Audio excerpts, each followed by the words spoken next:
Kolkata IUPAC red मामले में supreme court ने ममता सरकार को झटका दिया है। ईडी की याचिका पर सुनवाई करते हुए कोर्ट ने राज्य सरकार और डीजीपी को नोटिस जारी किया और 2 हफ्ते में जवाब देने का आदेश दिया है। देखिए रिपोर्ट।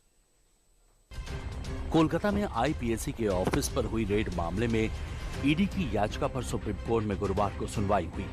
सुनवाई के दौरान सुप्रीम कोर्ट से ममता सरकार को बड़ा झटका लगा है।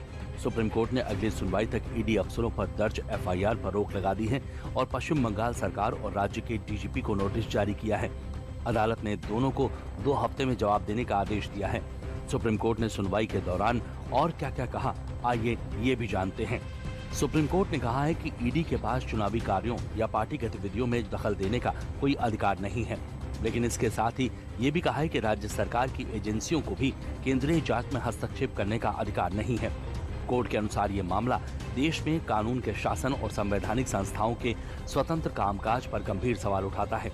सुप्रीम कोर्ट ने माना है कि टीएमसी के लीगल सेल ने 9 जनवरी को हाईकोर्ट में भीड़ जुटाई थी, जिसके चलते कोर्ट परिसर में अव्यवस्था जैसी स्थिति बनी। कोर्ट ने इसे गंभीर मामला बताते हुए कहा कि इस गतिविधि में राज्य के वरिष्ठ पुलिस अधिकारी भी शामिल थे, जिसकी जांच सुप्रीम कोर्ट को करनी चाहिए।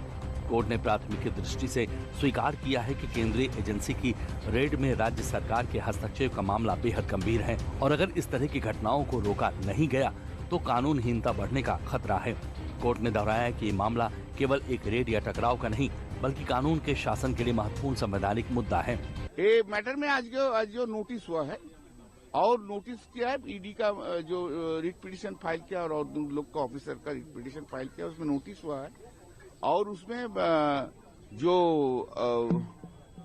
2 वीक्स का अंदर एफिडेविट देने के लिए बोला है। 3 फरवरी matter will come for hearing, इसका हियरिंग में आएंगे और स्टे किया है वो जो क्रिमिनल केस जो इनिशिएट किया है वेस्ट बंगाल कलकत्ता पुलिस ने, उसको स्टे किया है। सुप्रीम कोर्ट ने राज्य सरकार को ये भी निर्देश दिया है कि सभी सीसीटीवी फुटेज और इलेक्ट्रॉनिक डिवाइसेस को सुरक्षित रखा जाए ताकि आगे की सुनवाई में कोई साक्ष्य प्रभावित न हो।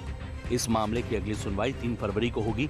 बता दें कि ईडी ने 8 जनवरी को तृणमूल कांग्रेस के आईटी हेड और political consultant firm IPAC director Prateek Jain के घर और कंपनी से जुड़े ठिकानों पर छापा मारा था। जांच एजेंसी का आरोप है कि इस दौरान सीएम ममता बनर्जी वहां बंगाल पुलिस के अफसरों के साथ पहुंची और अपने साथ सबूत लेकर चली गई।